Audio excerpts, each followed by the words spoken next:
Right. Well, welcome everybody to the March Council of Fort Lauderdale Civic Association's meeting or general membership meeting. And as usual, the very first thing we're going to do is say Pledge of Allegiance. The flag is right behind me. And those on Zoom, feel free to join us. I pledge allegiance to the flag of the United States of America, to the republic which stands one nation under God, indivisible, with liberty and justice for all. Thank you. You know, I must have said that 1 million times in my life, and every time I start to say it, I go, "Oh, what is it? What is it?" So, all right. So the very first thing we're going to do, we have some police, Fort Lauderdale police have not been at the meeting before, but some of you from their District 2, the northwest side of the city, so District 3, might know them. So, Sergeant, where are you? Oh, there you go. I'm gonna let you introduce everybody. Okay. I'm Sergeant Eric Landau. I supervise the Police District 2 Community Support Unit. I think throughout the city, I've probably run into a lot of you guys anyway at events and so forth. For Police District 2, probably interact with me. This is Officer Turk Williams, Officer Randy Washington, and PSA Nicole Beecher. Okay, well, nice to meet you. Nice to meet you all. Thanks for having us. Do you guys have any questions or comments, concerns for us? It was great seeing you at Tip of Cop. There we go. Yes. I'm sorry. Yeah, we have another Tip of Cop event coming this Thursday at Smitty's Wings. It's Oh, that's 11:34. See, now you tell us. That's Trunk Boulevard. Yeah, well, we Sixth Street? we have Okay. social. Okay, perfect. Okay. Yeah. So we look forward to having you guys there. Serving, assisting servers, should we say. Cool.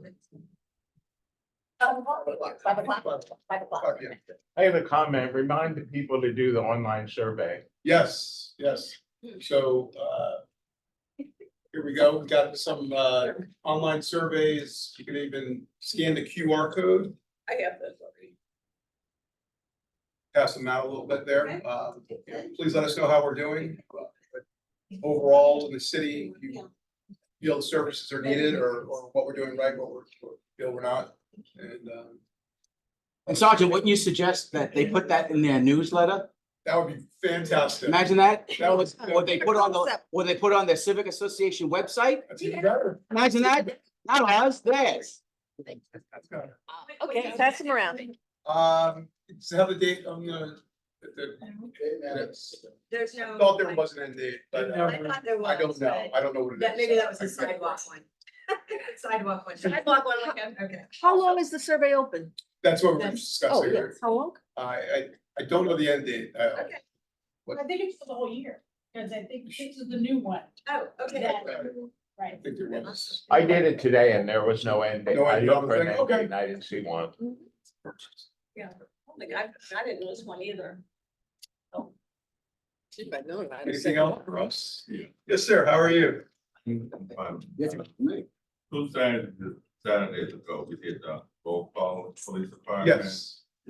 And it was very, very Awesome. I appreciate it. Glad to hear. Madam President, can you ask them to announce who they are so the people? Yeah, that's a good In idea. your Civic Association, thank you. That area, and sometimes I think us that are far away, the people on Zoom can't see us. So if you could just say your name and your neighborhood, that was Frankie Lane, Rock Island.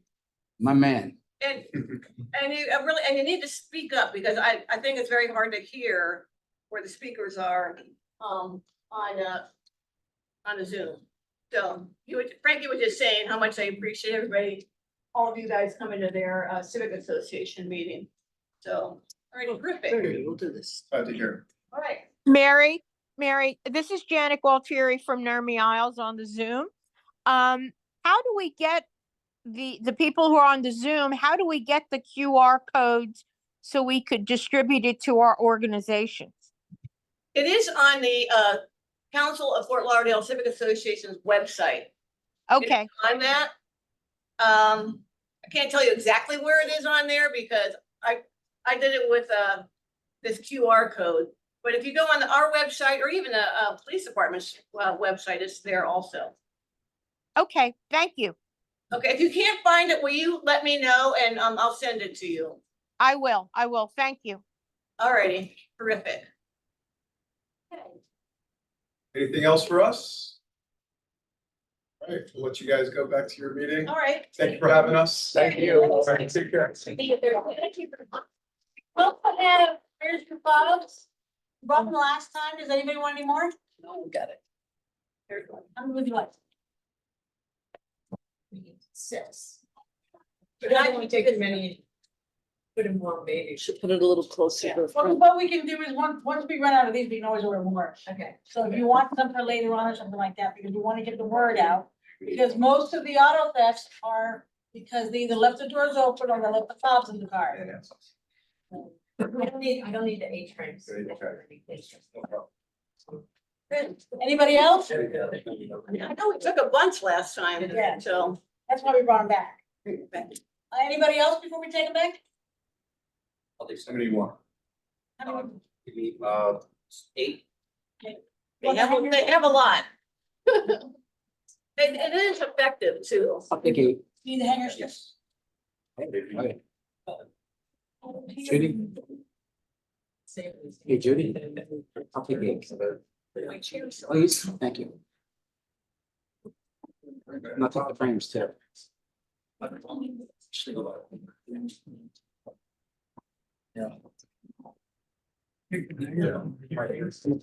And Dennis, you know the date, you know the date that's the drop dead date for the governor to sign or That's kind of mine. the drop dead date for the governor to sign. Hang on, Mayor, I don't know. Recycle. Patty's Day? Reuse. Take all you want. Marty. I tried to look it up, but I was confused. No, we have a truck.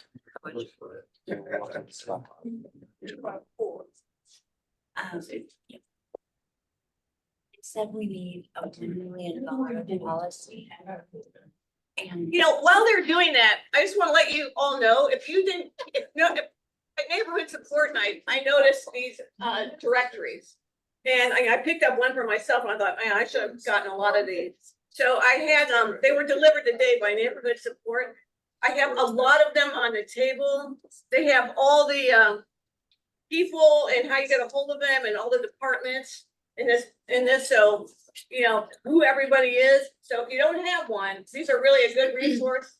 If you want to take a couple just for your own civic association meetings or anything like that, these are a good source of information. All right, so don't be shy. I got a lot of them here. I'll probably be bringing them to every meeting. How many would you like, Frankie? 4.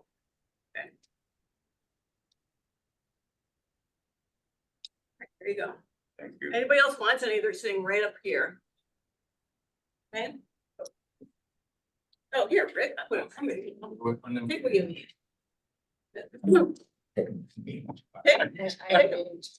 Okay. Go ahead, Nora.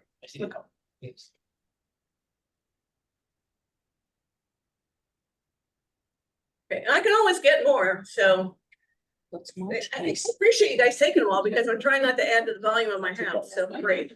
Okay, super. Thank you. Thank you, Lev. Mary, Somebody calling me? Oh, I'm Mary, sorry. Hi, Bill. a quick question. Is it possible for the council to put on their website the email addresses of all the 3 district neighborhood liaisons for the PD? I couldn't hear you. The 3 district neighborhood, what? For the community support police officers, list for the 3 districts, their contact email addresses. I wish you would ask that a minute ago. I'm sure I can get that. If I can get it, we can put it on the website. Is that what you're asking? I just thought of that. It'd be a good resource for all the neighborhood presidents if they could go to our website and find and get that information. Okay, Tell them to put that in email form, please. pardon? So tell them to send you an email so you can, oh, you're just writing it down now? Figure it, yeah, don't remember. Okay, thank you, Bill. If you guys sitting over here, as you're looking at those screens, if you notice hands up on the screen, will you just point it out to me? Because I forget to look. Okay, Yes. Justin's coming in with some other police officers. oh, you will. Done God bless. You'll send it to me. I'll send it to you, essentially that way, whatever district they're in, they can just send it directly to that and look at the captain, sergeant. Yeah. We'll do that, and then I'm gonna put it on our website too as a link, is that okay? Absolutely. Okay. We're just switching over email addresses from FortLauderdale.gov. That would be something, I don't know, so just let me verify what the Okay. ending at is, Yeah. and then I'll send it to you. Yeah, Perfect. because we're changing. We are having some issues We're with the having email issues. system That- currently, so. Yeah, Okay. we're going through some email issues, so, If anything, it Yeah. might take like a week or two to delay to ensure Yeah. everything's okay. Then we'll get to them so that they're right, and then everybody will have access. to it, Exactly. Okay. Going forward. All right, thank you. I didn't know you overheard all this. Okay, so I don't know if you've heard that on Zoom, but we'll probably within a week or two get all those email addresses and names for the three districts for the police department. I don't know, I kind of feel that Commissioner McKenzie's probably not coming. I invited him in person. He said he would come, and I, sent multiple emails to him and his team, but they never answered back. So I suspect he's not coming. So just in case he does come, that's great. But meanwhile, we're just gonna go ahead and I want to introduce Nancy Garcia. All right, and Nancy, yeah, it's an urban plan. Why don't you come up here? And and Jim, whose last name just went out of my head. You wanna come up here? Okay, everybody knows you. I'll hide over here, Okay, Hey, all right. hi, good evening. My name is Nancy Garcia. I'm an urban planner with the city of Fort Lauderdale. This evening, I'm going to share the city's plan to request redevelopment units from Broward County. The ultimate driving factor of us requesting these units is that the city is out of flex units. And for those that are not familiar with what flex units are, ultimately, they are the difference between the residential entitlements between the Broward County land use plan and then the municipality's land use plan. So that would be the city of Fort Lauderdale. Now, since we are out of flex units, the area that is designated as the flex zone, which some of you may have seen on the map that's shared, which is the area in red, this area can no longer request flex units. And in anticipation of that, what Broward County did, they adopted a redevelopment policy to allow for municipalities to request units. In this case, they're called redevelopment units. And that's, If we go to the next slide. Yeah. So as I mentioned, the county adopted a redevelopment unit plan policy. The municipalities are allowed to request units. As I also mentioned, the city already adopted what's called a receiving area or the flex zone, which is highlighted in red. And now that there's no more flex units, I got two. these properties are no longer able or afforded residential units. So for example, what happens sometimes in these areas, let's say that, to make it kind of simple, let's say the zoning district would allow for residential units, but let's say the underlying category doesn't allow for residential. Properties that are in this zone would be able to request what's called flex units. But since we're out, there's nothing that they can really, sometimes there's nothing that they can qualify for. There may not be a policy that they qualify for to be able to obtain these residential entitlements. And this will be the city's first request for the redevelopment units, and they're allowing allotments of 500. So this will be our first allotment of the 500 units. You can go to the next slide. And in order for us to qualify to apply for these units, there's some criteria that the city has to qualify for in order to be eligible. One of them being that the municipality has less than 250 flex units, which, as I keep saying, we don't have any. And then we have to establish the receiving area. In this instance, we're gonna keep the same flex zone as the receiving area. So in other words, the same properties that would be afforded the flex zones will also be afforded the redevelopment policies.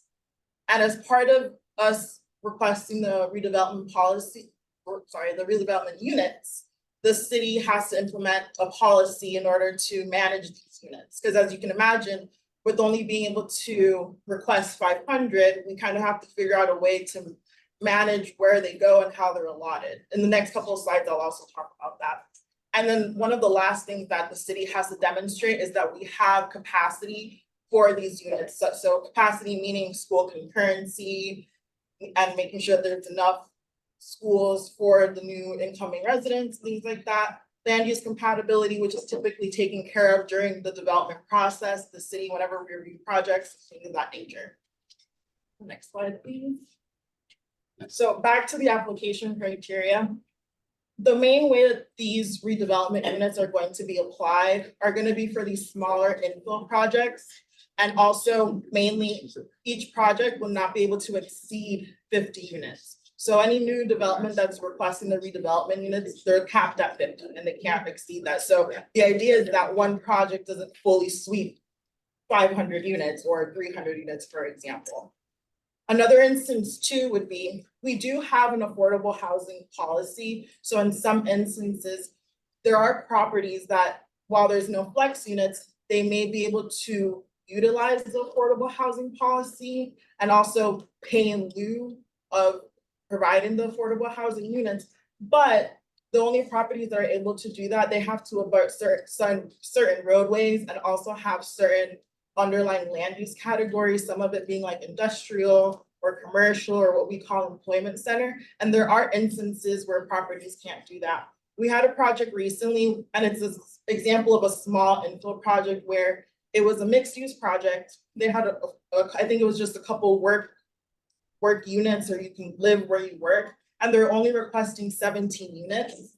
But with the timing of their approvals, they're no longer able to, they're not afforded these residential units, and they don't abut a proper roadway. They don't have the proper future land use category, so they can't even qualify for doing the fee in lieu or the affordable housing. So if we did have the redevelopment units, they would be afforded units and can move forward with their project.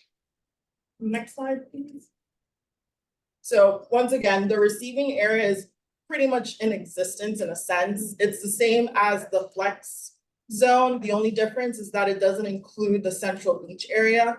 The redevelopment policy doesn't allow areas east of the intercoastal, which is considered our city, our central city, or I'm sorry, a central beach area. So that's excluded, but it follows major transit corridors that are highlighted on the screen and also highlighted on the map.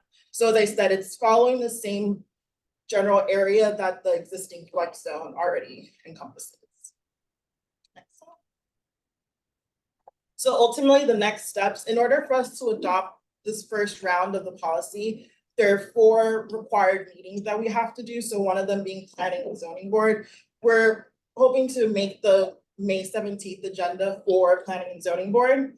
Then the following would be city commission, the Broward County Planning Council, and the County Commission. And the reason that the dates are to be determined is that some of these boards only meet once a month or twice a month. So it just depends on how everything aligns for us. But the one that we are certain of is May 17th for Planning and Zoning Board. Hey, Aaron. Is there a difference between flex use and mixed use space? Yes, they're different. So what you typically see, a mixed use project, or a lot of the mixed use projects, in order to be mixed use or have the residential units, they were using the flex policy. They're using the flex units. So for a property, and I have one specifically in mind off Oakland, east of the Intercoastal, 150 feet high, they were saying they were going to request mixed use space on the bottom and residential at the top. So the mixed use doesn't fall into the flex. Like, I'm wondering if there's any more space or moved to flex. In that instance, because we're out of flex, they can't. There's no flex to use. But what's the difference between flex and mixed use? I guess that's correct. Mixed use is a type of development. So it's like saying like you have a mix of uses. So you'll have commercial and residential. So it's a type of use.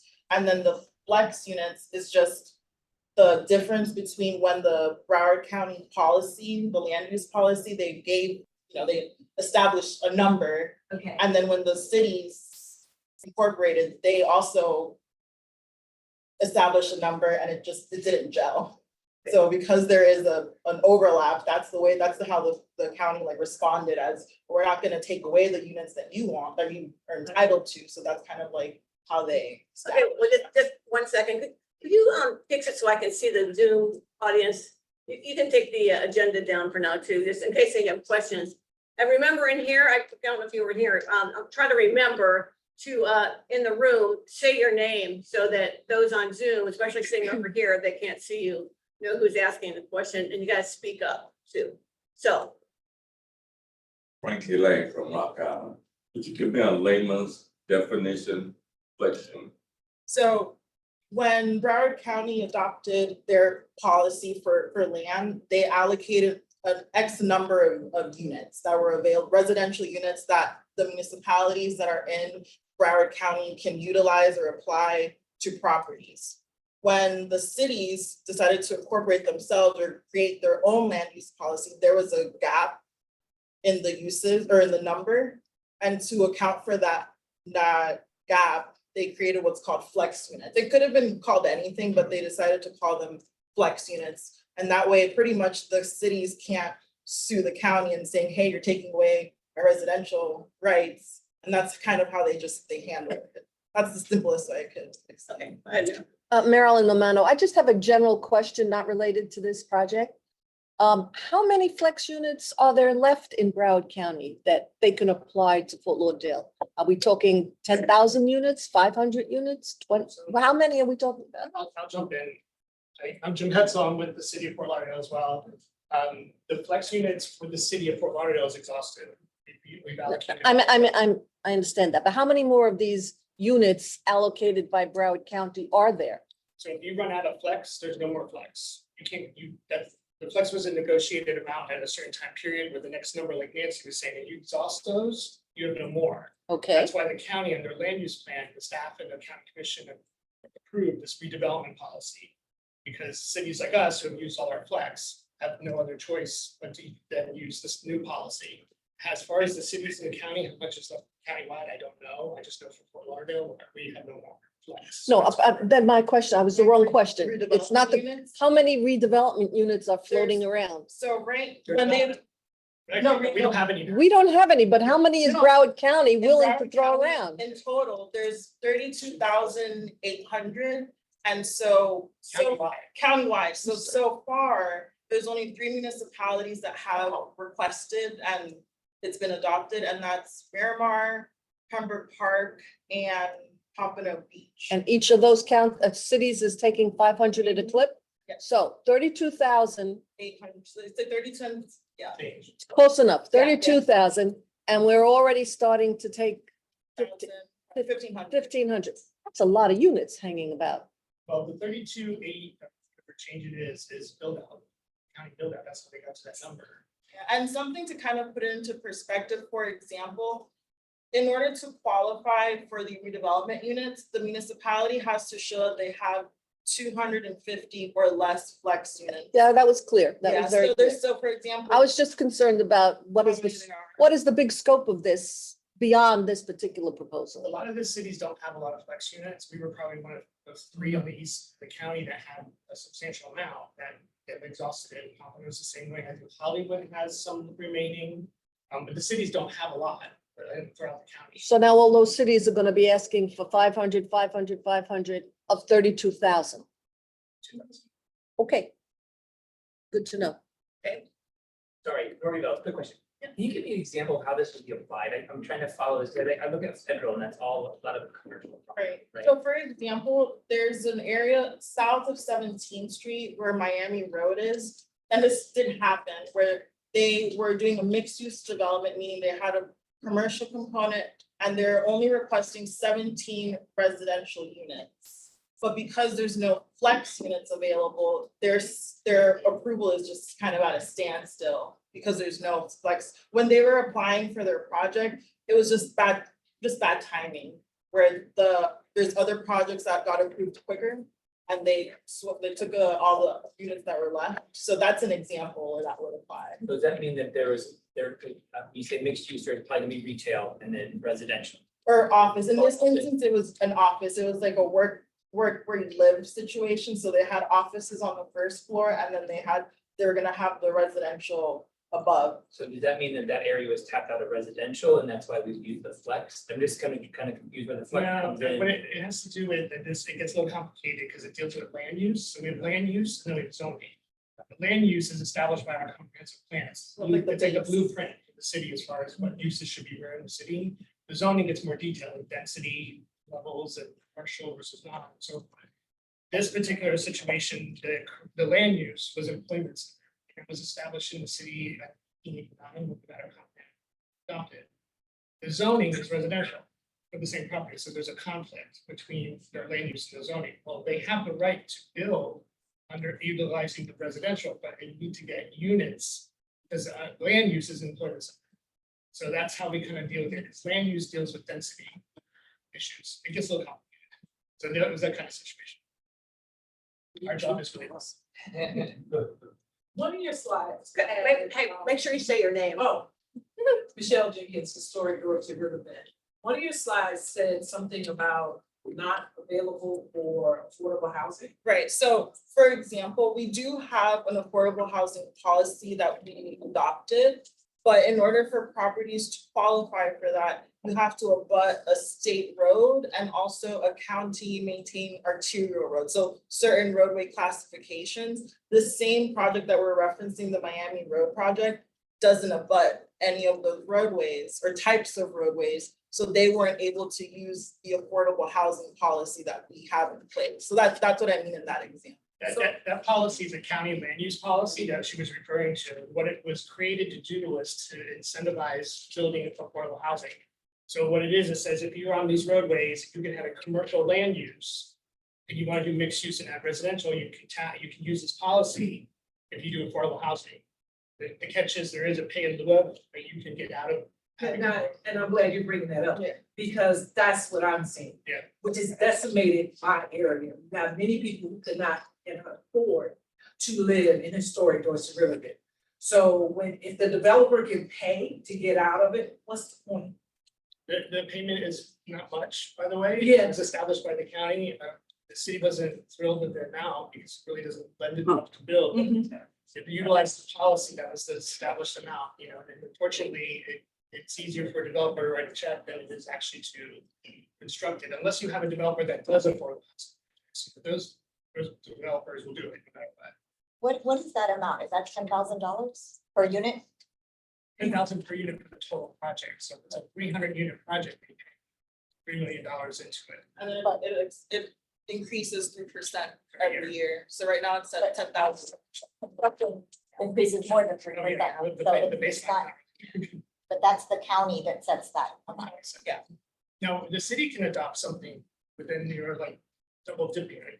Get a little challenging instead of Michael Alvetta Lake Ridge. We have a project that is Urbano. It's a 14-story mixed use project at 901 East Sunrise Boulevard. Is this considered a flex unit here? Sunrise Boulevard is using the county policy to build their project. They're using the county The policy? county policy along the corridors, because they're fronting Sunrise Boulevard. Right. They got a commercial land use, they're doing mixed use, those units are coming Right. from the county's land, county land. And they're buying out and they're paying in lieu of. They're paying in lieu of the affordable housing, they're not building. Really? Yep. Yeah, because they're supposed to, anyway, there's 3 civic associations besides mine that's definitely against this project. Yeah, that's one on 901 something. 901 with a Hertz, Yes, I next to think the our grill policy- place. But yeah, I know exactly what you're talking about. So it's 14 stories. Yeah. Deep Park, you're correct. Deep Park. Very good, you're dead on. Mhm. And the traffic is just on a night between Searstown and, I mean, the Searstown project and this. If you see anything happening along the corridors, or projects coming in on the corridors, I got most one just likely, like that. 99% of the time, it's gonna be using the county's affordable housing incentive policy to build it. Which that has no density. It's like whatever you can fit in the regulations of the built form. Oh. So the county doesn't have a number to draw down from, it's to incentivize affordable housing. Excellent. Thank you. Go ahead. Laura Evans with Hidden River Association, so I just have a follow-up question on that and then a proper question.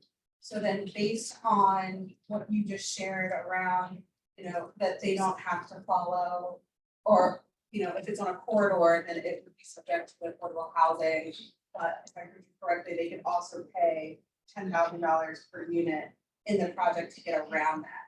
do you all have report around for those corridors, the percentage of us who are paying that fee to get out of affordable housing? Is that something you all We're track? keeping track by development, we're keeping track who's paying into it and where the project is and the case number and all so forth. We haven't had enough to do an analysis and then understanding where it's happening or like where that's. CRA, we're not- don't they have information?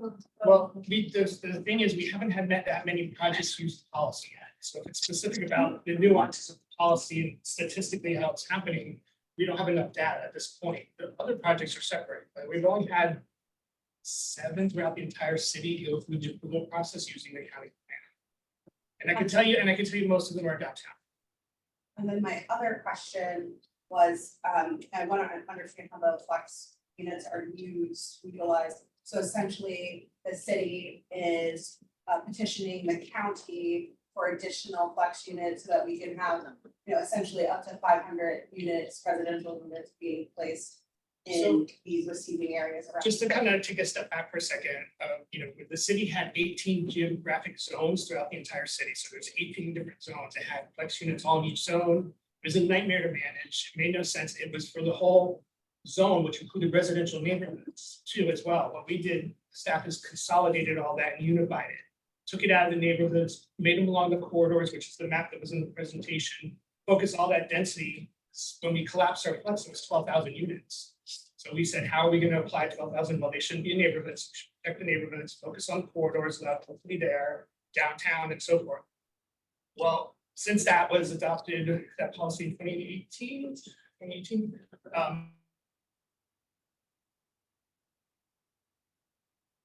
we have no choice to move forward unless we use this redevelopment policy for small projects that are less than 50 units, so the 50 units total project number.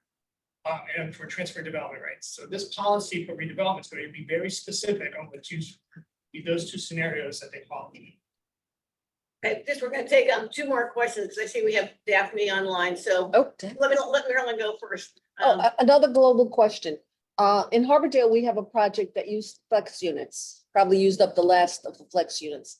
Do they ever expire? I know his permit, he could keep doing the permit forever and ever and ever, because the state gives them a lot of leeway.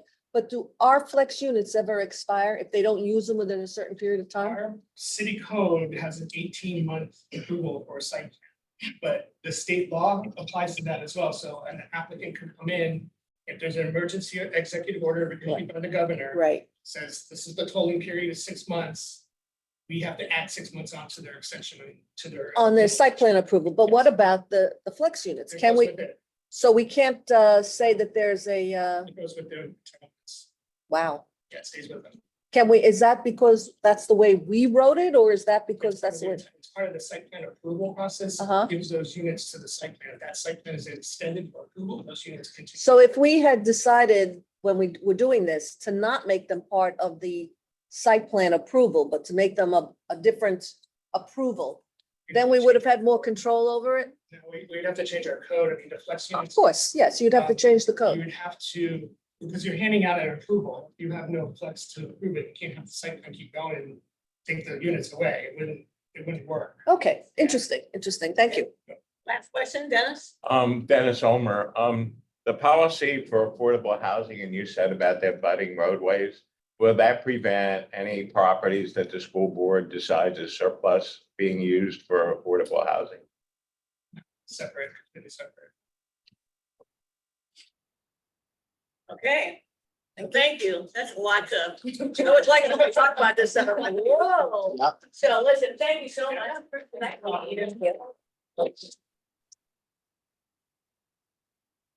Okay, so we have 1 commissioner not show up, but we had another one show up anyway.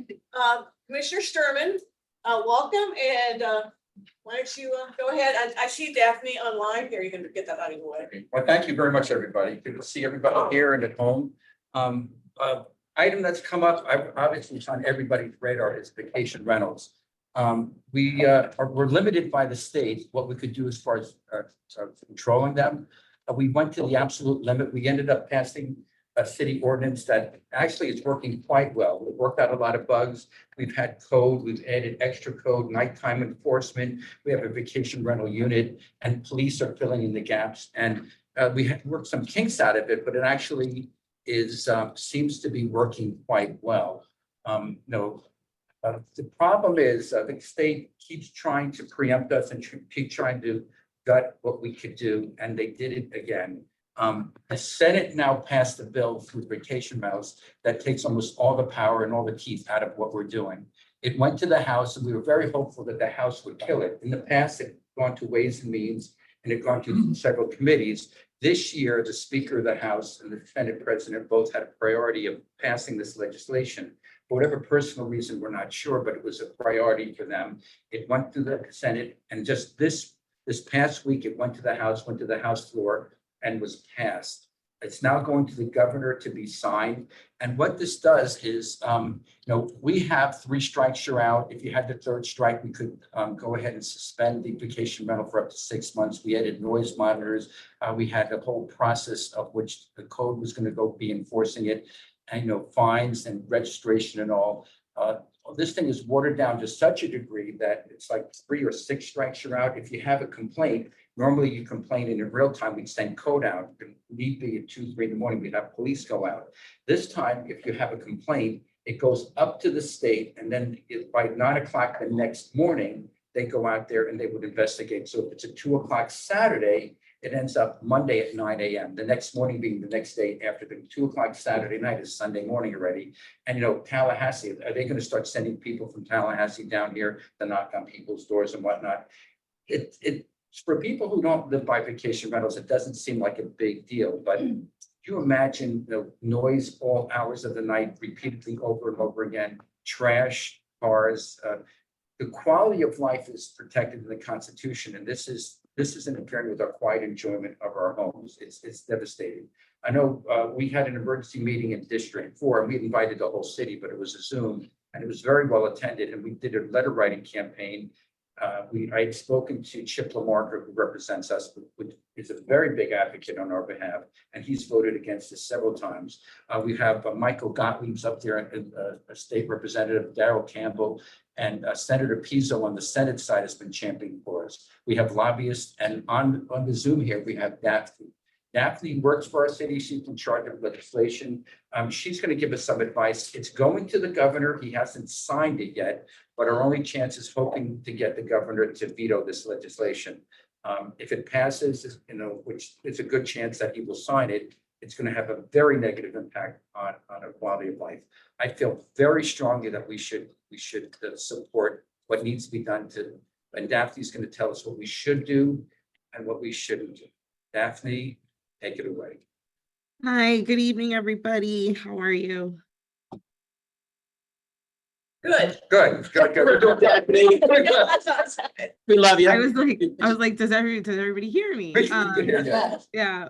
Sorry I couldn't be there in person. I'm actually up in DC for the National League of Cities conference, talking to DC about housing issues and housing affordability, but I digress. So as Commissioner Sturman indicated, the House took up Senate Bill 280, which was a better version of the vacation rental bill. However, they did file a strike all amendment on the floor.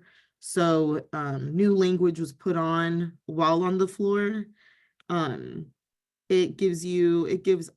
So the way that the sponsor had described it was that it would create 2 registration programs, one that would be run with 9 individuals from the state, a DBPR, and another local registration program that we would still maintain control over.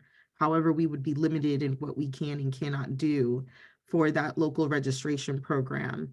And I can always resend, I don't know if Jerry or Renee had sent a mini update to everybody and just the basics of what it did, but we could still charge a reasonable registration inspection fee, maintain the maximum overnight occupancies. We can revoke or refuse to renew a license if the vacation rental has been suspended 3 times. There is an unsatisfied or recorded municipal lien or subject to final order or judgment.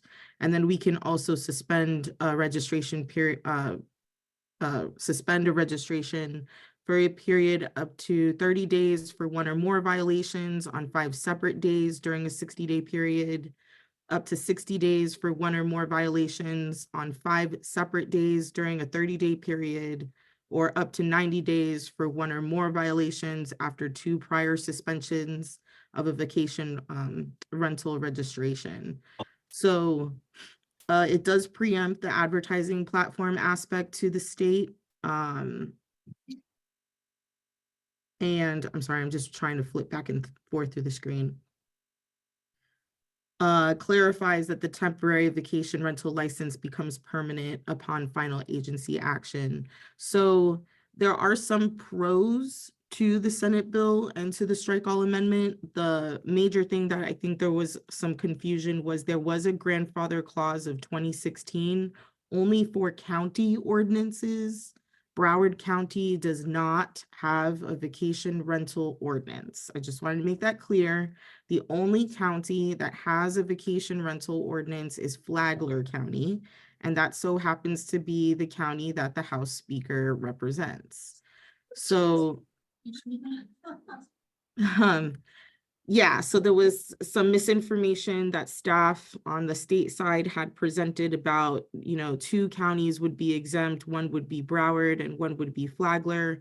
However, that was made clear in the Senate debate with Senator Pizzo, Senator Jones, Senator Osgood, all questioning why only one county, which was the Speaker's county, would be exempt. We believe that that was the deal that was struck, that Senate President Passidomo gave the Speaker, as well as passing out that social media ban on minors bill, in order for him to push the bill along, because it was told, and he maintains, and a lot of the House members maintain, that it was not a House priority. The House had no desire to pass any such bill. However, when bills start to get struck, budgets are held up, things are leveraged and held hostage. So we believe there were several deals that were struck on both sides, on both the Democratic side and the Republican side, that helped usher this bill along. So now we are here. It has not been presented to the governor yet. He has some time before presentation. I'm sorry. I thought I heard something.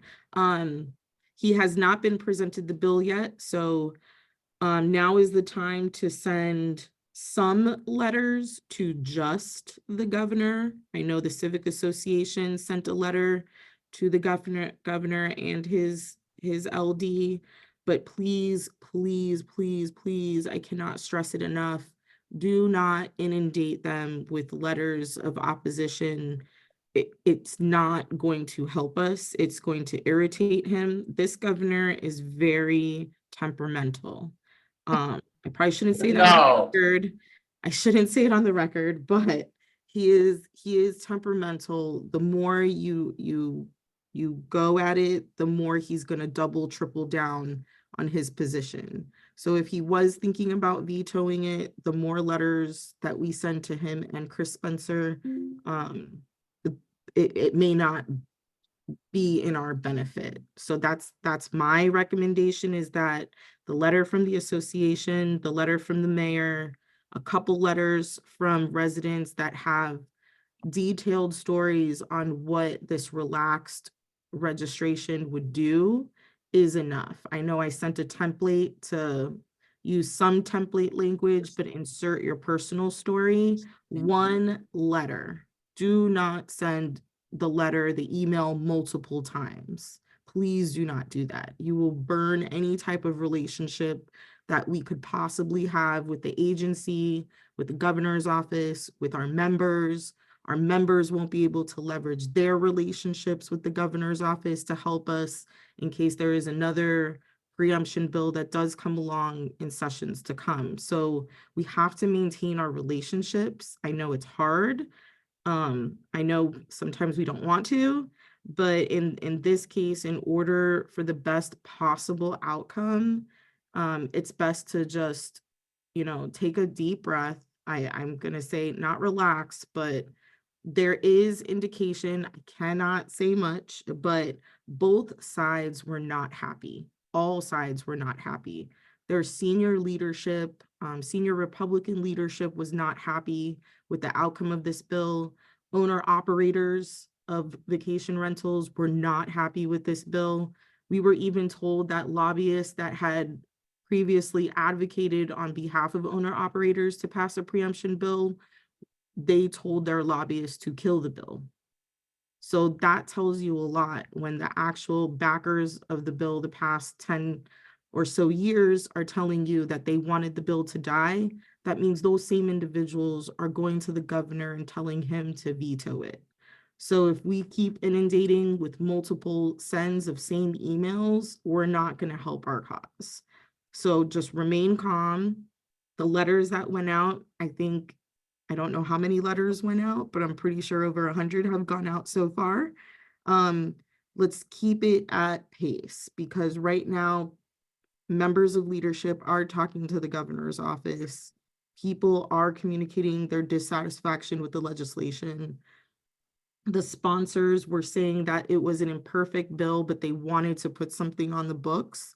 It's in the Floor Journal. It's a public record. They knew what they were passing was truly a terrible bill, but they did it anyway. And the governor, as much as, we can say policies are questionable for individuals, he doesn't like to pass terrible policy, in the sense of when preemption is at stake. I think he's shown us in the past that when it came to local control, that he is willing to take that veto pen to bills and veto certain bills that do have or contain local government preemptions. So I remain cautiously optimistic.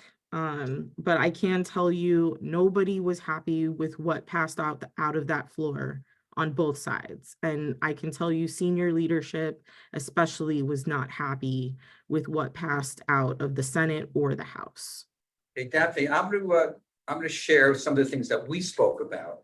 Our office was preparing something to send there, and in the interim, it was advised that we as a city do that, and we do things out of consensus. So we pulled back, and the mayor sent something on the behalf of us. I think each individual commissioner would, would sort of do more harm than good, is what you advised us. The two things, number one, you suggest that if we do send just to the governor, not to his chief of staff or anybody else. No, Is that please do not share that email. Please do not continuously send letters to him. That is the worst possible thing that we can do. to who? To who? Don't send letters to who? To Chris Spence. Okay, Spencer. and also, we had our office have that form letter that we had shared, and the way to contact the governor. Now, your suggestion is, okay, not blast everybody with over and over again with emails, especially form letters, but would you suggest that maybe each individual neighborhood association send one on behalf of their members? Yes. Or okay, so you could, but not having the members themselves send emails. Is that what your take-home message would be? Correct. If the members themselves do send out an email, please ensure to put that personal story, that experience of your experience, before our ordinance was written, but only send it one time to the governor's office only. And we could, our office, now, Renee and Jerry, wave your hand. Everybody, Jerry, my chief of staff, and Renee, communication. We have that template that you shared with us, and we could share that. We have shared that with the council and some of the presidents. And Wait, they could. Daphne, is that the letter that you sent me, Mary Peliquin? Yes. Yeah, it's the same letter. Okay. And Mary has that letter. We have that letter. So contact either us or Mary and tweak it to make a personal story. Don't make it voluminous. Nobody will read it. And again, if you do it once and done, just don't on and on. Come on, Misty. But it really should be from the civic association itself, not individual members. Okay. I would recommend just the civic association. Okay. Okay. Vanessa Apotheker, Okay, good. Tarpon River Civic Association. So it is not recommended that we use a template to send the email to the governor or If you really, what Daphne's saying is, you individual. wanna write a letter of what has happened in your neighborhood. Right, to not use Airbnbs. a template. Well, I think everybody sends the same form letter. I mean, I would just like, well, I'm not reading it. In your So- horror story. Yeah. and you're Right, not so forced. I'm just saying, like, Yeah. we shouldn't use a template. Is So that don't- correct? To use it as a guide, but don't do it verbatim, is that what you told us, correct? Correct. So what I provided, Mary, to you was the template for the civic association to use, or for any other civic association to use, with some personal anecdotes, personal stories that could be inserted into there outside of, if, how do I say this? I'm sorry, it's been a very long week. Okay. Okay. The like it. template I sent, do not just use that and don't put a personal story into it. I really. As an individual homeowner. Yeah. As an Daphne- individual homeowner, take that template, you can take out a paragraph and put your personal story in and leave the remaining Yeah. parts that you find relevant in that template. It was there as a guide to give you an idea of how the letter should be formatted. Correct. I just fear that people will just use it and insert their Exactly. story. So, Exactly. I'll just send it to our member civic association presidents. And hopefully they read what I write and don't send it out to all their members. And, all right, I can do that. I was hesitant to do that over the weekend because I thought, I don't think, too much is not a good thing. Right, So- and the portal to send it to the governor, it goes to his email right away. It's probably filtered, I don't know, but it does go to his email right away. So I resent that portal, the way to I have it. access it for you to be able to send it, and also send a hard copy to the office in Tallahassee. Okay. Okay, thank you. Yes, oh, we got lots of questions here. Okay. Dennis, go ahead. Dennis Homer, what is the process when it's presented to the governor? How long does he have to act on it? He has about 14 days after presentation to act on it. Let me see. I can actually, let me check now to see if between I got off the phone and now if it's been presented. He was presented 9 bills. And that was not one of them that was presented. So, for example, he was presented with a bill on the 12th, which is, I believe, today, and he has until the 27th to sign off on it. So 15 days. I was off a day. So he has 15 days to either veto it or approve it. And if he does not do anything with it at the end of 15 days, it's automatically approved. It's just 15 days for presentation. Okay, I saw other hands raised. Go ahead. Rick Buchanan, alternate, Coral Ridge Isles. We just had a murder, this Saturday night in Coral Ridge Isles at a vacation rental. And the neighborhood is meeting tomorrow night in arms. And they're upset not only with the current policy that Fort Lauderdale has, because even with the improvements, they still see it's not doing any good for their purposes. And I don't even think they're aware that this bill has made its way through the legislature. So I just wanted to, I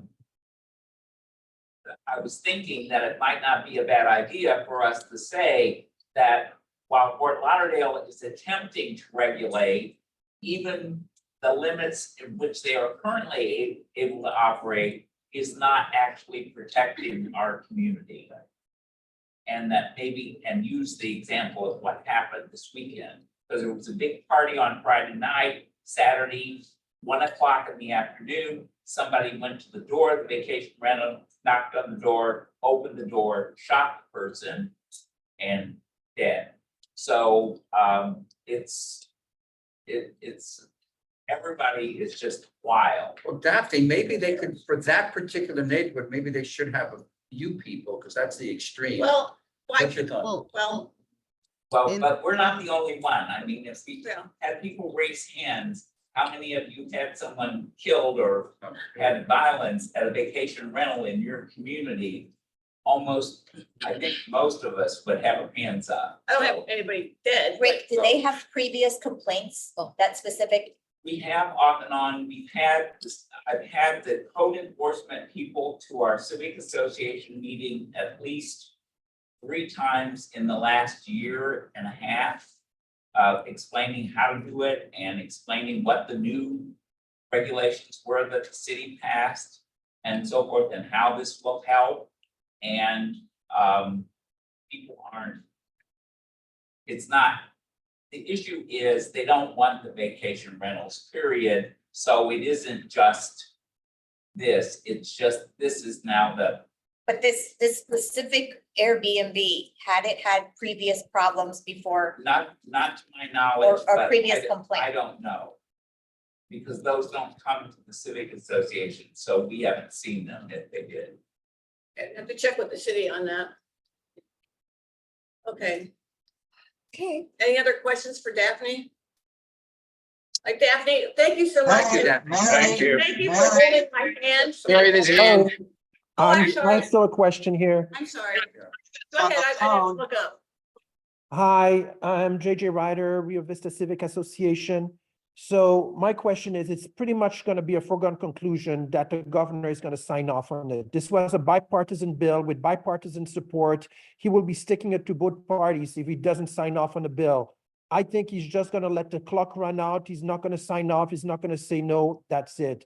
Now, is there any legal recourse where we can take that specific legislation through the courts to have it invalidated? So, Okay. Go for your first comment, to clarify, no, there was no bipartisan support. It's not a bipartisan bill, and there is no guarantee that he will or will not sign it or let the clock run out. I just want that to be extremely clear. That is not what I said or what I am saying. It's, No, I know it's not a what you bill said. that passed on party line.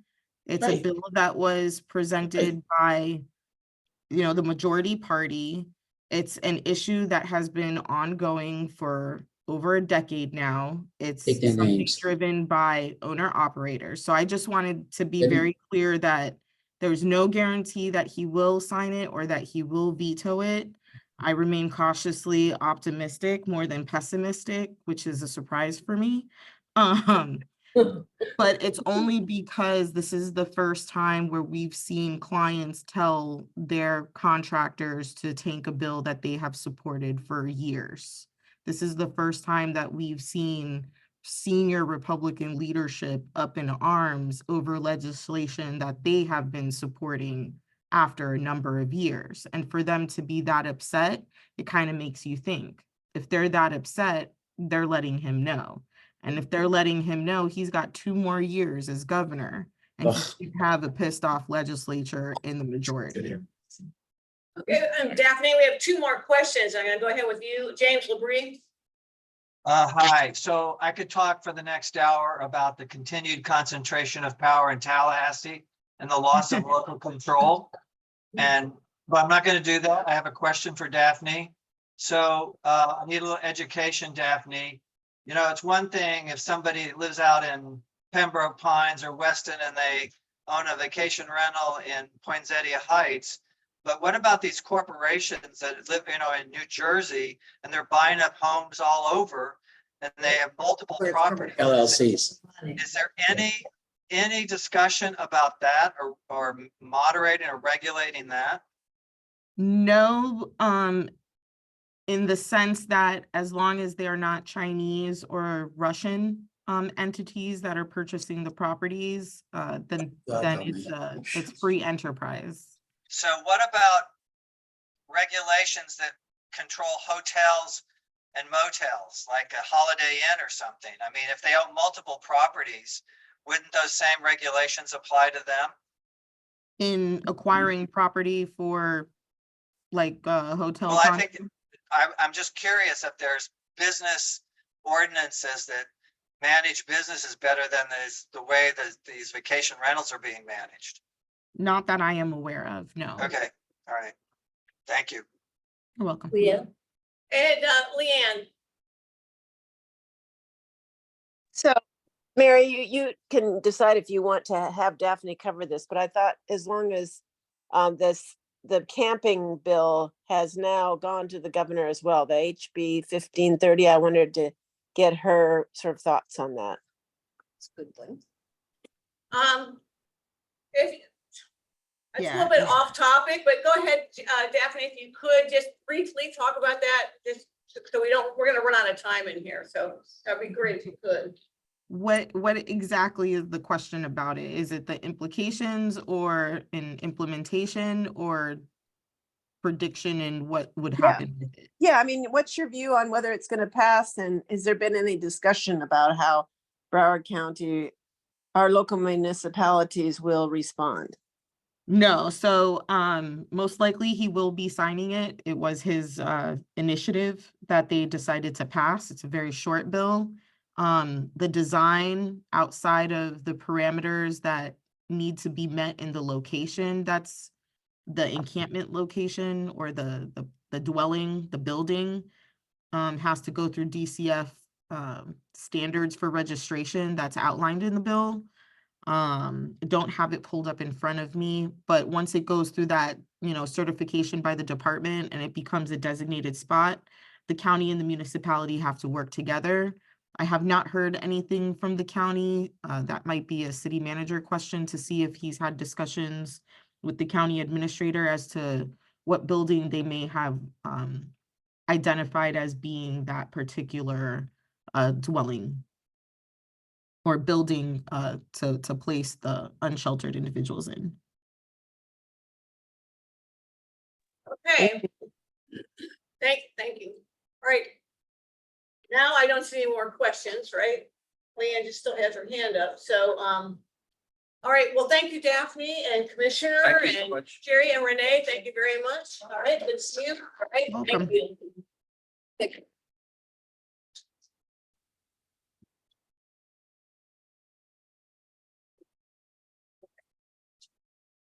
All right, moving on, we're gonna talk about the sponsorship program. All right, so we did send out the information, the kind of revived program. It's very simple looking. There is a sponsorship committee which has met. And JJ, can I have you talk about that? Absolutely, I'd be happy to. So we're going as an association, as a board, we were looking through the finances, and there are some events that were very well received in the past, but based on our current finances, we were faced with certain limitations. We either would have had to increase the membership dues, which nobody was in favor of. We had to find an additional revenue stream, which is what we investigated, or we had to cut back on events that people really liked, for example, the candidates forums or stuff like that. So after going back and forth, we came up with the idea of using a sponsorship membership level, which would be a $300 minimum. And that would then provide the sponsor to be invited as a non-voting member to the CFLCA general meetings, to the socials, to the special events we are having, and also that we would acknowledge them at every meeting and event. Now, that does not include pay-for-play type of a picture, meaning, the fact that they are a sponsor will not result in the Civic Association endorsing a project that they may have in front of the commission or anything like that.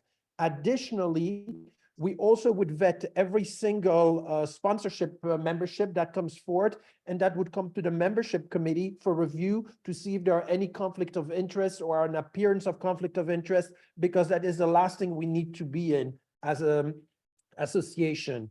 And ultimately, if we were able to recruit a certain number of these memberships, this would allow us to continue doing the events just as we have done in the past, and also would avoid increasing the membership dues for the general membership. So I think that kind of summarizes it, unless there is something I may have missed. I think that does summarize it. What we're working towards doing is putting together an application to be a sponsor.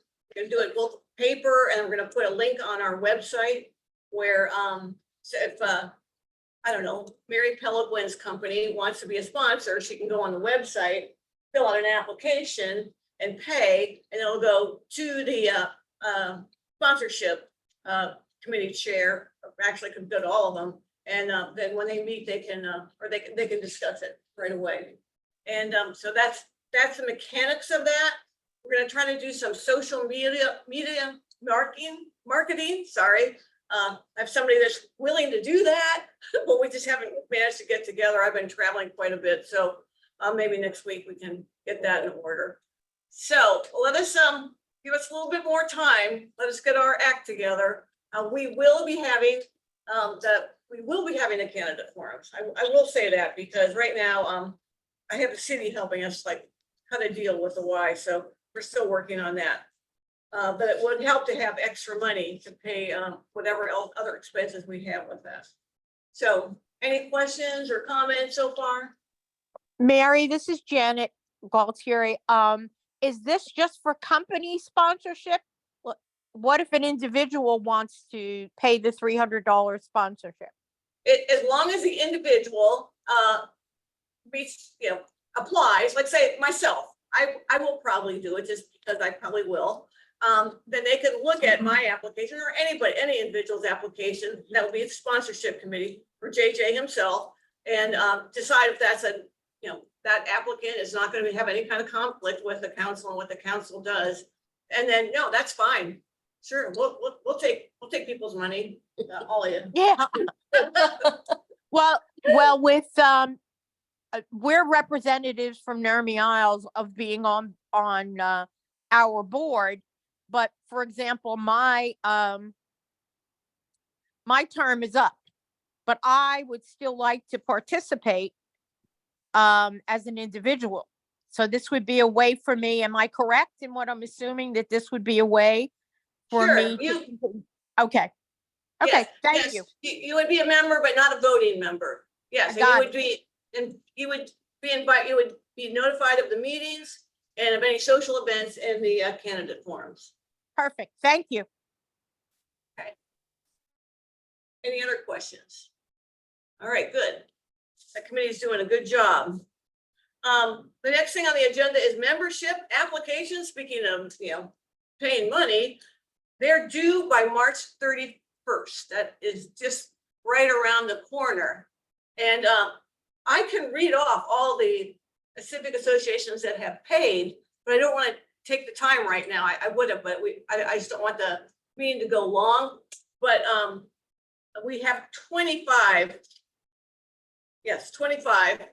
civic associations that have paid. So what does that mean? We need 35 more. So I need, people, if you can please, don't make us chase you. If this is a volunteer job, there's enough to do without us chasing people. If you're if there's any issue, having problems, or you know of a civic association that's having problems with the dues, please let me know. I want to know. And it has happened in the past, and we do everything we can to remedy that. Okay, I see, Melinda, you have your hand up. You're muted, dear. Oh, yeah, sorry, Mary, you actually covered off what I was about to say, but just from the treasurer's report, there are, very close to what you said, there's 38 civic associations who still need to get their money and their application in by March 31. And we budgeted for this to have all 38 that are still outstanding. So please, if you can do that. And I just did also want to let you know that the treasurer's report will be attached. It'll be up on the website, and I've listed out those associations who have paid, and then also those we're still waiting on in the treasurer's report, if anyone needs to refer to that. Okay, thank you. And JJ, I see you again. Yep, because comes the first of next month, you're gonna be getting emails from me reminding you that, you know, the council will not work without its members. So it's gonna be very, very important, not just from financial perspective, but from a participation perspective, to has as many civic associations within the city participate in this process, because a process is only as good as the people who participate in it. Thank you. Okay, any other questions? And if anybody wants and they don't want to pay online, I happen to have brought a paper membership form, so just so you know. Okay. Okay, before I get into the membership expectations for 2024, I want to cover a couple things first. The audit committee, can we, I need 2 volunteers for it to be, the audit to be completed in April. And it's not that hard because you're auditing Melinda. So, and we have to present it at the main meeting. So if anybody would like to volunteer to be on the audit committee, it's Jim, I see you. I'll You wanna volunteer. Yeah, I volunteer. Yay. Jim volunteers. Did somebody else say something? Okay, good.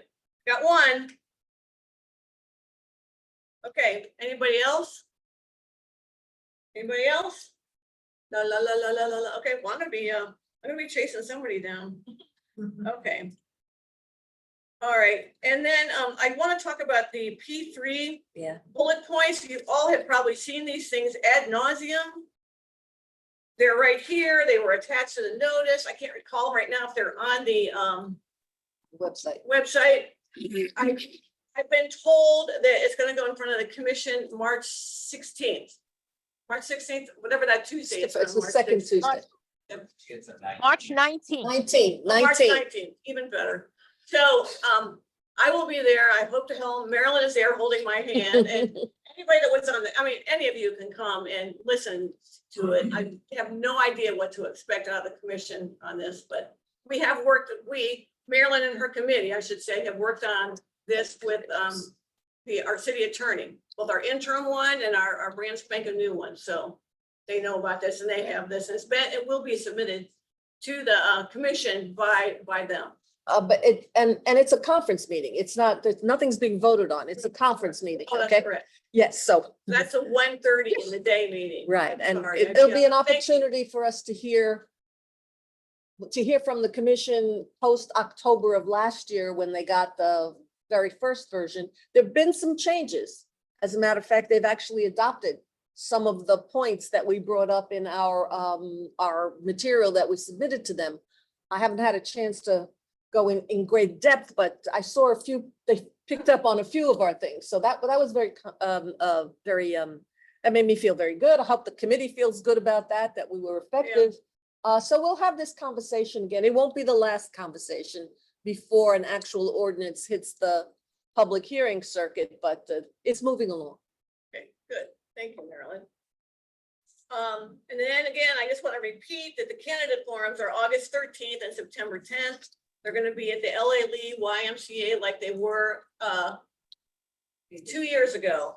Seems like yesterday. August. What were the dates again? August 13th and September 10th. So just to keep in mind. Okay, now back to the membership expectations for 2024. You know, Mary, why are you asking me this question? And the reason is we had a civic association president. I had a civic association president write me about his displeasure with the council. And I'm just going to read you some excerpts real quick. You're not going to know who this is. Officer Herring and Sergeant Reach attend our neighborhood meetings. Why every month? Oh, every month, as I'm sure they do, or the police of your area, at most neighborhood meetings. Why would I want or need to hear from the police again? So historically, council has asked the police to come, and we have them first on the list to just talk about what's going on. I always thought it was a good idea. This person does not. So I need to, I really kind of want you all to think about what I'm saying right now. All right, I don't expect any answers, but I'd like to hear what you all think about it. Feel free to email me. I don't want to put anybody on the spot. Yeah, Karen, We don't meet that often. So I can't hear you. we, as our HOA, don't meet that often. Excuse me, what is your name for the record? Karen Kalifka from Fall Ridge Country Club Estates. Thank you. Okay, and you don't have the, We're trying to meet every other month, but not all the HOAs. That's correct. are overly involved. This is where you're my complete resource. I go back to the security patrol for my neighborhood. Good for you. We have the off-duty officers. Good. And I take this back to my neighborhood and my, the other security patrol members, there's only 3 of us, and the president. And this is my resource. We couldn't do without it. oh, There you go. anybody? Yeah, and I think the focus of the people who come to this meeting, they don't, repeat everything that they say at the actual civic association is. Because when my guys come, and gals, they're all gals actually, they talk specifically about what's happening in my neighborhood, but they don't give us the bigger picture of the crime statistics in the city. And because the kind of crime that we get in our neighborhood is completely different from the kind of crime that other people get in their neighborhoods. So I'm a big fan of having that. Okay. All right, unless I hear differently from anybody else, yeah, Betty. Well, I talk of this organization all the time. To me, this is one of the most important organizations the city has. Because it's a combination of the people that live in the neighborhoods. So I just think it's so important that this continues and this stops. Right. Well, okay, next point that the person brought up. I'm not gonna read what the person wrote, because it's kind of upsetting, but the person is tired of us talking about homeless issues at our meetings because we do it over and over and over again, and that he feels like if a civic association president or rep or all doesn't know what's the city's doing for the homeless situation in the city, then I don't know, they must be living under a rock. It's not quite what he said. So, we didn't have any homeless presentation tonight, not on purpose, we just didn't. But, you guys have to let me know if you feel this way, like we're overdoing a subject. Because to me, the homeless issue is huge and it's not getting smaller and it affects everyone. But this person is saying, well, I already know all this. Why are you talking about it again? So if we're too repetitive, or I'm too repetitive, you gotta tell me. Go ahead. Rick Buchanan, Fall Ridge alternate. If we hadn't had those discussions here, my civic association wouldn't have known who to call, who to invite to our meetings, what the issues that the city was actually doing, and what progress was being made, and what the roadblocks were.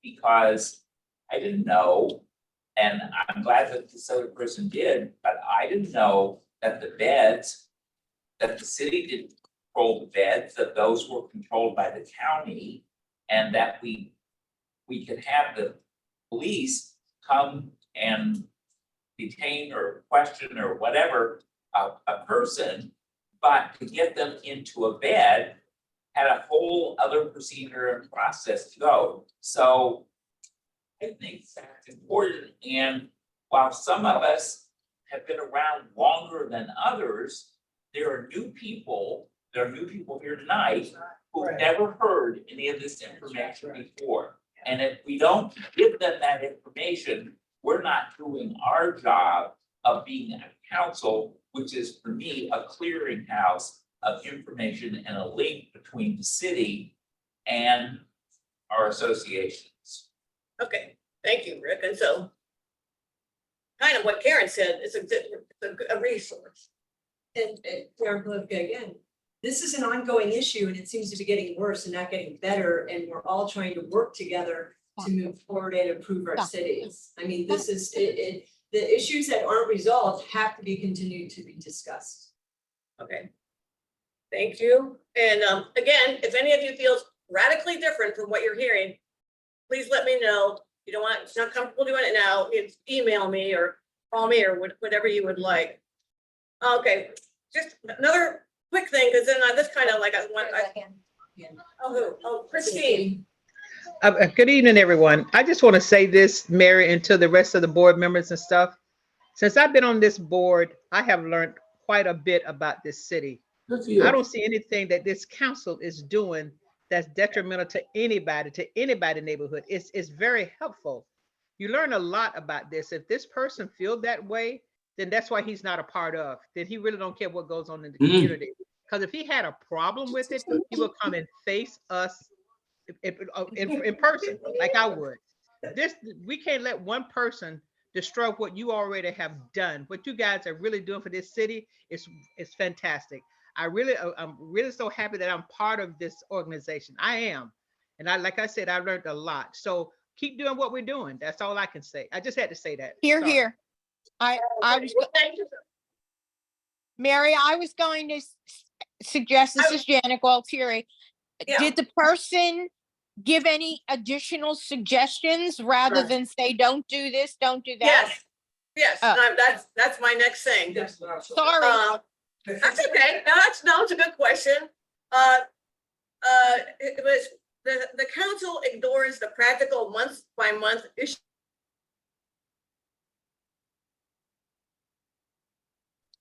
Producing neighborhood newsletters, how-to guides for city services, addressing board of directors insurance, which we did in 2020, and how to host social events, etc. On all these fronts, the council seems to have veered far from its intended purpose. Now, I thought, well, we never really have help people figure out how to do websites or newsletters, or well, I could barely do a website myself.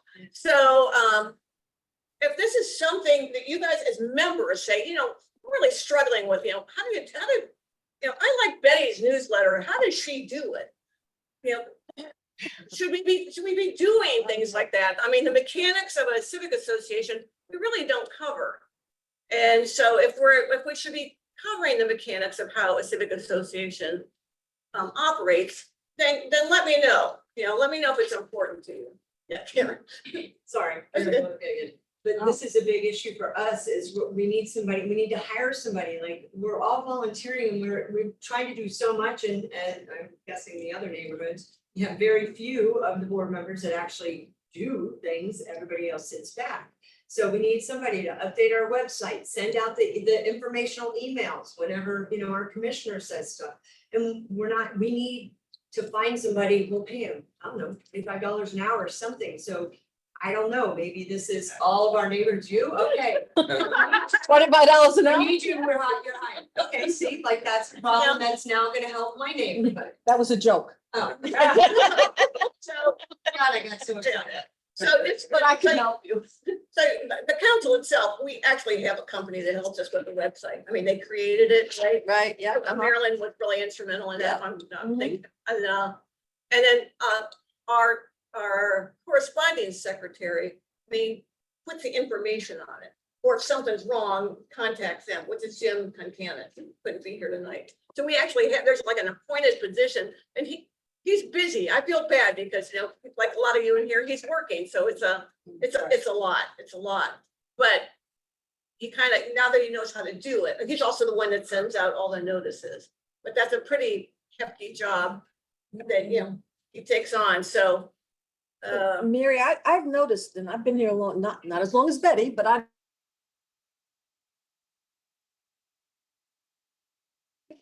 of course, the internet and then the newsletters and stuff like that. There was a big push in the beginning to get everybody the information. And then we kind of sort of let it go because everybody was kind of learning. And trust me, everybody in this room is much more sophisticated than we were 10 years ago. That's right. About how to do this, okay? So maybe it's time to do a little refresher, especially for new people.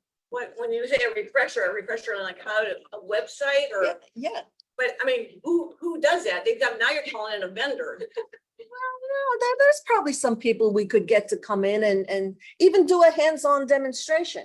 You know, this is what WordPress is. This is what GoDaddy is. This is how you get your domain. You need a domain. And once you get Right next to you, Michael, how about him? Yeah, see, I was just gonna say, $25 an hour, Okay, you up? Does anybody in the city have that kind of knowledge, do you think? you want a sidebar, because you work, you do. Yeah, I don't We think, could talk off the record. I don't think I'm the person for it, but maybe I can point you in the direction. There you go. Yeah, All right, let's make it, let's go to the IT people and talk about Okay. it. yeah, no, There might be an opportunity for also things that are working within civic associations for them to be kind of like the demo, like, hey, we're gonna highlight. This you is know, how I do it. We use Betty's newsletter as an example, like someone, this is how I do it. And then being able to share resources if they have someone good internally, and because I think there's also, you have an economies of scale opportunity here too. It's like 10 people need new websites. You may have one person who has a good website, they have a web person, they can do it for $25 an hour, and you say, hey, I've got 10 more people. Can we connect you with them to do it for the civic association, right? So I think you could leverage what's working for civic associations and have them spotlight. We could actually even get our guys to come down. but see, I don't know if I should have a vendor come in. I don't know. Well, let's talk about it. Okay. And look at Betty first and then you. Okay, but that was. Imperial has a new website too, and so it's a volunteer of the board. We made him a board member. But he's done fantastic. So much, he puts everything on it, everything I get from the city. He's putting on the website too, and a newsletter is there. So look at our website, imperialport.org. Will do. Go ahead. Wait, let me get Rick. I know Melinda, you have a new hand up or old? Glad you had that. It's a new one. Okay, well, let me get Rick Buchanan and then we'll get to you. Well, what I was thinking about is, I'm not sure that the issues that we're talking about now are relative to every civic association. Some civic associations are at one point, others are at something else. So I'm wondering if it would be better for us to consider doing like a day of workshops where we would have a variety of topics that are being discussed that people could and bring their volunteers with them to the various programs. And if we have to charge, because we have to get a meeting space and so forth, we have to charge them an amount for people to attend. It's a separate cost. That might be possible, but I'm not sure that everybody is going to want to sit and listen to how to create a newsletter or Okay. how to create a website. You know what I'll do? I'll put out a little, what do I want to call it? Survey. How about that to the presidents, okay? Or I one to think the that- meeting. I think that's a good idea. One of the things that we're struggling with is our bylaws. Because as you just said, what we did, the way we did business 10 years ago is very different. And we had, it was not in our bylaws that we could have Zoom meetings. It was all in-person meetings. So having some sort of a workshop on what other organizations' bylaws look like would have been, I mean, right now we're right in the middle of it. So it would be very beneficial. Well, you can ask anybody, you can ask me for Coral Ridges. I mean, I'll send you ours. They're not secret documents. The city has them all. So. Yeah. No, but excuse me, Mary. Michael Alberta, Lakewood Civic Association. The neighborhood support has all of our bylaws on file. That's a factual information. So Janet, you can Yes. call up, you can definitely call up neighborhood support, speak to Louisa and say, can I get samples of other people's bylaws of civic associations? Because it was brought up the discussion, and it's free of charge and it's yours. And so you can decipher it, pull it apart, and do anything you want with it. Because I'm a victim of circumstances, because that's what we did. And we went in there and looked at other people's bylaws, and we simplified it and streamlined it, and we did everything fine. So there it is. Thank you. Perfect, see? Unity in the community. Yeah. So if you knew that you could get that, and I work for the city, and I knew that too. Uh-huh. So if you can get information that way, maybe somewhere we can share that kind of information. I mean, the way this person wrote this letter, you know, I guess they. Well, that's okay. So. Mr. Matsad. He needs a beating. And, well, you know, it's still a free country, and, you know, it's freedom of speech, it's okay. That's true. Yeah, but this. So Melinda, go ahead.